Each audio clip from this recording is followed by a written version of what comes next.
யோகஸ் லாத்திமோனோட இயக்கத்தில் ரெடியாக இருக்க திரைப்படம் பொகோனியா. நான் தொடர்ந்து நிறைய இங்கிலீஷ் படங்கள் பார்க்குறது. அதில் இந்த படத்தை என்ன ரீசனுக்காக பார்த்தோன்னா, இந்த படத்துடைய டைரக்டர் அவருடைய முந்தைய படங்கள்லாம் ஆஸ்கர் வரைக்கும் போயிருக்கு. அவருடைய கிரியேஷன் என்னவா இருக்குது, இந்த வாட்டி அவர் எப்படிப்பட்ட ஒரு கண்டென்ட்டை கொடுக்க போகிறாருன்ற ஒரு எக்ஸைட்மெண்ட்டில் போனேன். இன்னொன்று, இந்த படத்தோட ஹீரோயின் எமா ஸ்டோன் அவங்க இந்த படத்துக்காக ரியலாகவே மொட்டை அடிச்சிருக்காங்க. இது சாதாரண விஷயம் கிடையாதுங்க. நம்மளை பொறுத்த வரைக்கும் இது ஈஸியாக இருக்கும். ஒரு ஆக்ட்ரஸ் ஒரு படத்துக்காக அவங்களுடைய ஹேரை டோட்டலாக மொட்டை அடிக்கிறாங்க அப்படின்னா, அதுவும் அவ்வளோ பெரிய ஸ்டார் பண்ணுறாங்கன்னா, அப்போ அந்த கன்டென்ட் எந்த அளவுக்கு ஸ்ட்ராங்காக இருக்கும்ன்ற ஒரு கேள்வி எனக்கு இருந்தது.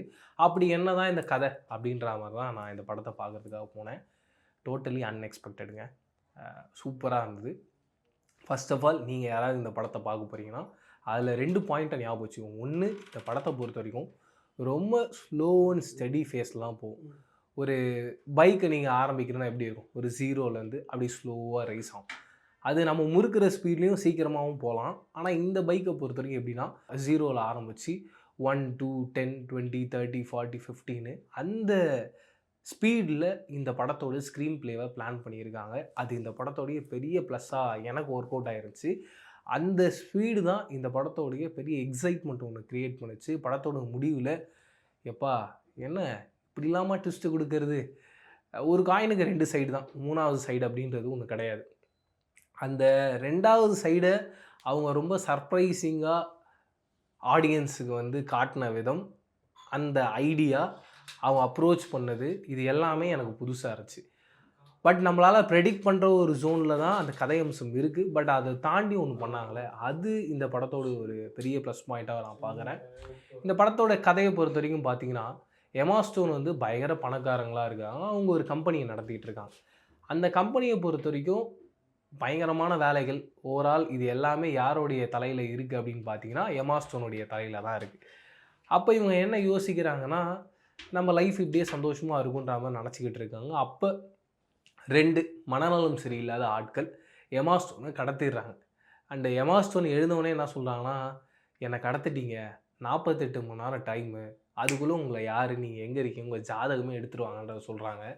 ஆனால் இவங்க என்ன பண்ணுறாங்கன்னா, எமா ஸ்டோனை கடத்தினோடனே எமா ஸ்டோனுக்கு ஒரு மொட்டையை போட்டு விட்டுறாங்க. நீ யாருன்னு எப்படி தெரியும், உனக்கு தான் மொட்டை அடிச்சு விட்டோமே அப்படின்ற மாதிரி. அண்ட் அவங்களுடைய பாயிண்ட்டே என்ன இருக்குன்னா, ஃபஸ்ட்டு நீ யார் அப்படின்னு கேட்குறாங்க.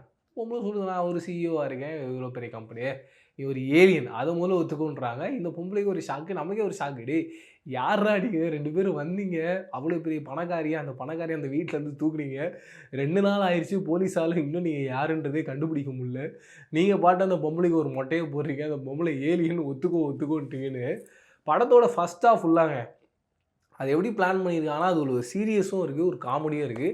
நீ யோசிச்சு பாரு, 2 பைத்தியக்காரங்க ஒரு பணக்கார பொம்பளையை தூக்கிட்டாங்கன்னா, அந்த இடத்துல அந்த பொம்பளையை அடித்து துன்புறுத்தி ஒத்துக்க சொல்கிறாங்க, நீ ஏலியன்னு ஒத்துக்கோன்னு. அந்த பொம்பளை கெஞ்சுது, கதறுது, என்னென்னவோ சொல்லி பார்க்குது, டே நான் ஏலியன் இல்லைடா அப்படின்னு. இருந்தாலும் அவனுக்கு விடுறதா இல்லை. ஒரு கட்டத்துக்கு மேலே ஒத்துக்குது, ஆமாம் நான் தான் ஏலியன்னு. அந்த இடத்துல இருந்து ஒரு சீரியஸ் டோன் ஒன்று ஆரம்பிக்குதுங்க. என்ன சொல்கிறாங்கன்னா, இதில் 2 கேரக்டர் இருக்குது. ஒரு கேரக்டர் பேர் டான். அந்த கேரக்டர் ரொம்ப பாவப்பட்ட ஒரு கேரக்டராக, ரொம்ப அழகான ஒரு கேரக்டராக, ரொம்ப அன்பான ஒரு ஆளாக இருக்கான். அவனுக்கும் அவனுடைய ஃப்ரெண்டு, இவங்க 2 பேருக்குமான ரிலேஷன்ஷிப்னு ஒரு ஆர்க்கு காட்டுறாங்க. அது பயங்கர பியூட்டிஃபுல்லாக இருக்கும். ஒரு நண்பனுக்காக ஒரு நண்பன் உண்மையாக என்னை நம்பி ஒரு வேலையை கொடுத்துட்டு போகிறான். பட் என்கிட்ட ஒருத்தங்க பேசி பேசி என்னை மேனிப்புலேட் பண்ணி என்னை மாற்றுறாங்க. அவங்க என்னை மேனிப்புலேட் பண்ணி மாற்றுறாங்கன்றது எனக்கு தெரியுது. நான் என் நண்பனுக்கு துரோகம் பண்ண போகிறேன். என் நண்பனுக்கு துரோகம் பண்ணுறேன்னா நான் உயிரோடு இருக்கக்கூடாதுன்ற ஒரு முடிவை மனநலம் சரியில்லாத ஒருத்தர் எடுக்கிறாருன்னா அது சாதாரண விஷயம் இல்லை. அப்படிப்பட்ட ஒரு முடிவை ரைட்டிங்கில் அதை எழுதியிருக்காங்க, ரைட்டராக அதை லாக் பண்ணியிருக்காங்கன்னா அதுவும் சாதாரண விஷயம் கிடையாது. அந்த அளவுக்கு ரொம்ப ஸ்ட்ராங்கான பாண்டிங்கை இந்த கதை சொல்லுது. சரி, இப்படி ஒரு பாயிண்ட் இருக்குன்றதை யோசிச்சா, இன்னொரு பக்கம் அவனுடைய ஃப்ரெண்டு இருக்கான்ல, அவன் ஃப்ரெண்டுக்கு ஒரு அம்மா கேரக்டர் இருக்காங்க. அவங்க வறுமையின் காரணத்தினால எமா ஸ்டோனுடைய கம்பெனியில் ரிசர்ச்சுக்காக அக்செப்ட் பண்ணிக்கிறாங்க. நான் ரிசர்ச்சுக்காக வரேன்றதை சொல்கிறாங்க. இவங்க மேலே ஏதோ ஒரு கெமிக்கல் அப்ளை பண்ணுறாங்க. அப்போ அந்த அம்மா கேரக்டருக்கு என்ன ஆகுதுன்னா, கோமாவுக்கு போயிடுறாங்க. இப்போ அந்த அம்மாவுக்கு என்னென்ன செலவுகள்லாம் தேவைப்படுது, அவங்களுடைய குடும்பம் யார் யார், அந்த அமௌண்ட்டெல்லாம் எமா ஸ்டோனுடைய கம்பெனி கொடுத்துட்றாங்க. என்ன கொடுத்தாலும் போன உயிர் போனது தான். அவங்க இப்போதைக்கு சும்மா கோமால உயிரோடு இருக்காங்களே தவிர, அவங்க உயிரோடு இல்லை அப்படின்றத ஒரு பிளாக் அண்ட் ஒயிட்லங்க ஒரு சீனில் எமா ஸ்டோன் அவனுடைய கம்பெனி அவங்க பண ரீதியாக என்னென்னலாம் உதவிகள் பண்ண போகிறாங்கன்ற ஒரு ஸ்டெப்பு, அப்படியே ஒரு ஸ்ட்ரெச்சரு, அந்த ஸ்ட்ரெச்சரில் பிளாக் அண்ட் ஒயிட்டில் இந்த பையனுடைய அம்மாவுடைய உடம்பு அப்படியே பறந்துக்கிட்டே இருக்கு. அவங்களுடைய சோல் இங்கேருந்து பிரிஞ்சு போகுது அப்படின்றத ரொம்ப அழகாக அந்த டேரக்டர் ரொம்ப இன்டென்ஸாக காட்டியிருந்தார். இதில் இன்னொரு பியூட்டி என்னன்னு பார்க்குறோன்னா, அந்த பையன் நின்று பார்த்துக்கிட்டு இருக்கான். பார்த்துட்டு இருக்கும்போது, இப்போ ப்ரெசென்ட்டில் அந்த பையன் தான் எமா ஸ்டோனை கடத்தி கூட்டிகிட்டு வந்திருக்கான். ஆனால் அந்த பையனை பார்த்தீங்கன்னா, அப்படியே அவனோட சின்ன வயசு கேரக்டர் டிட்டோவா எப்படி இருப்பாங்களோ, அப்படி ஒரு காஸ்டியூம் ஒன்று செலக்ட் பண்ணியிருந்தாங்க. நீங்கள் யோசிக்கலாம், இப்போ எமா ஸ்டோனுக்கு வயசு தானே ஆயிருக்கும். ஏன்னா அந்த சின்ன பையனாக இருக்கும்போது அந்த பொம்பளை எப்படி இருந்ததோ, இவன் வயசானதுக்கப்புறமா அந்த பொம்பளை அப்படியே தான் இருக்குது. அதுக்கும் ஒரு கிளாரிட்டி கொடுக்குறாங்க. அந்த பொம்பளை எந்த அளவு டெடிகேஷனாக இருக்குது. படத்தோட ஓப்பனிங்லேயே அந்த பொம்பளை என்னென்னலாம் பண்ணுது, டயட்டிங் எப்படி இருக்குது, ஒர்க் அவுட் எப்படி இருக்குது, அவளுடைய லைஃப் ஸ்டைல் எப்படி இருக்குது, அவள் எப்படி அவளுடைய ஏஜை இன்னும் அதே மாதிரி ஃப்ரீஸ் பண்ணி வச்சுருக்கான்றத அவ்வளோ டீட்டெயில்டாக ஸ்டெப் பை ஸ்டெப் காட்டினாங்க. இந்த படத்தில் ஒரு ஒரு டைலாக் முன்னாடியும் ஒரு சீன் இருக்குது, ஒரு க்ரியேட்டிவிட்டி இருக்குது, ஒரு எக்ஸ்ப்ளனேஷன் இருக்குது. அண்ட் இந்த கதையில் ஓப்பனிங்லேயே என்ன காமிச்சிருப்பாங்கன்னா, இந்த 2 நண்பர்கள், அதாவது பார்த்தீங்கன்னா மனநலம் சரியில்லாத இருக்காங்க, அவங்க வந்து ஒரு தேனீ கூட்டை வந்து வளர்த்துட்டு இருப்பாங்க. அதில் வந்து ஒரு நன்மை சொல்லுவான், ஒரே ஒரு ராணி தேனீ, அந்த ராணி தேனீக்கு தேவைப்படுற காரணத்தினால இத்தனை பேர் நம்ம உழைச்சிக்கிட்டு இருக்கோம். இத்தனை தேனீக்கள் உழைச்சிக்கிட்டு இருக்கு. எதுக்காக உழைச்சிக்கிட்டு இருக்கோன்னே தெரியாமல் உழைச்சிக்கிட்டு இருக்கு. ஆனால் இந்த ராணி தேனீ ரொம்ப சந்தோஷமா, அதுக்கு பிடிச்ச இளம் தேனீகள் கூட மேட் பண்ணிட்டு அதோடைய வாழ்க்கையை ரொம்ப சந்தோஷமா வாழ்ந்துகிட்டு இருக்கு. ஆனால் அது சந்தோஷமா இருக்கணுன்ற காரணத்துக்காக நம்ம எல்லாருமே உழைச்சிக்கிட்டு இருக்கோன்றத இந்த தொழிலாளர் வர்க்கமும் சரி, இந்த பிஸ்னஸ் மேன் வர்க்கமும் சரி, இந்த கார்ப்பரேட்டும் எப்படி இருக்கு, அவங்களுடைய அந்த பிளான் எப்படி இருக்குது, அவங்க சந்தோஷமாக இருக்கணும், அவங்களுடைய வாழ்க்கை நல்லா இருக்கணுன்ற காரணத்துக்காக நாம் எப்படி அவங்களுக்காக உழைச்சிக்கிட்டு இருக்கோன்றத ரொம்ப சிம்பிளாக ரொம்ப டீட்டெயில்டாக எக்ஸ்பிளைன் பண்ணியிருந்தாங்க. நான்லாம் அப்படியே மிரண்டுட்டேன். எப்படிப்பா இது ஒரு சின்ன லைனு, இந்த லைனுக்குள்ளே எப்படி இத்தனை விஷயங்களை நீங்கள் டிஸ்கிரைப் பண்ணி பேசிக்கிட்டே இருக்கீங்க, இவ்வளோ பொலிட்டிக்கலாக எப்படி ஸ்ட்ராங்காக இருக்கீங்கன்றத அவ்வளோ விஷயங்களை சொல்லிகிட்டு இருக்காங்க. அட் எக்ஸாம்பிள் ஒரு போலீஸ்காரர், அவர் குண்டா இருக்கார், அந்த குண்டா இருக்கிறதுக்கான ரீசன் என்னன்றதையும் இந்த கதையில் சொல்கிறாங்க. ஒரு இடத்துல வந்து ஒரு வீட்டுக்குள்ளே வராரு, ஒரு ஸ்வீட்டை பார்க்குறாரு, டெம்ப்ட் ஆகிறாரு, அவரே கேட்குறாரு நான் அந்த ஸ்வீட் வேணும்னு, அந்த ஸ்வீட்டை ரசித்து சாப்பிட ஆரம்பிக்கிறாரு. உங்களுக்கே தெரியும் எந்த அளவுக்கு இப்போ இருக்க டாக்ஸிக்கான உணவுகளை நம்ம நிறைய எடுத்துக்கிறோமோ, அதுவும் ஸ்வீட் உணவுகள் எடுத்துக்கிறோமோ, அந்த ஒபிசிட்டின்றது வருது.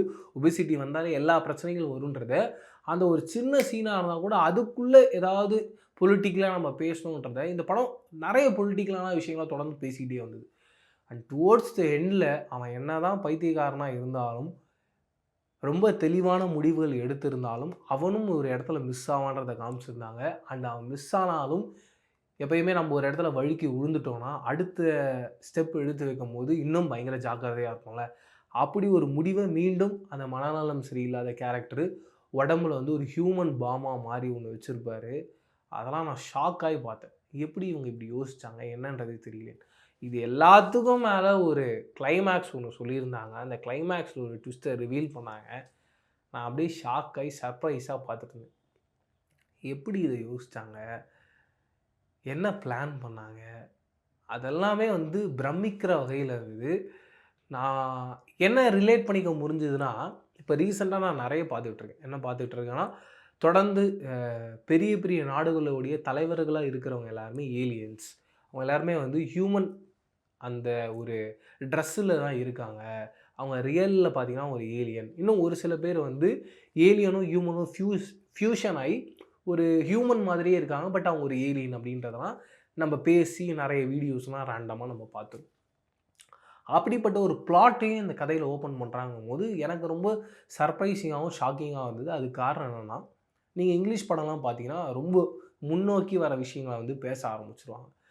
அதுக்கு காரணமா நான் என்ன பார்க்குறேன்னா, அவங்களுக்கு ஏதோ ஒரு ஒரு சில விஷயங்கள் உண்மையாவே இப்படி நடந்துட்டு இருக்குன்றது தெரிய வருது, லீக் ஆகுது. அதன் மூலியமா படங்கள் எடுக்குறாங்க. அது ரொம்ப ஃபியூச்சரிஸ்டிக்கா இருக்கு.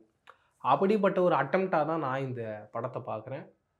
எனக்கு இந்த படம் பர்சனலா எல்லா விதத்திலயும் ஒரு கரெக்ட்டான ஒரு படமாவும், ரொம்ப அழகான ஒரு படமாவும் அமைஞ்சிருந்தது. நீங்க என்ன மாரியே ரொம்ப இன்ட்ரஸ்டிங்கா, டிஃபரெண்ட்டா அண்ட் ஸ்லோ அண்ட் ஸ்டெடி ஃபேஸ்ல படங்கள் பார்க்க ஆசைப்படுற ஒரு ஆளா இருந்தீங்கன்னா, மறக்காம இந்த படத்த தியேட்டர்ல போய் பாருங்க. தியேட்டர்ல இல்லன்னா, கண்டிப்பா ஏதாவது ஒரு ஓடிடி பிளாட்ஃபார்ம்ல கூடிய விரைவில வந்துரும். மிஸ் பண்ணாம பாருங்க. கண்டிப்பா இந்த படம் உங்கள சர்ப்ரைஸ் பண்ணுன்றதுல சந்தேகமே இல்ல. வேற ஒரு ரிவ்யூல சந்திக்கிறேன். அதுவரைக்கும் டாடா பாய் பாய் சொல்லிக்கிறது நான் உங்கள் பிரவீன் கேஎஸ். பாய்.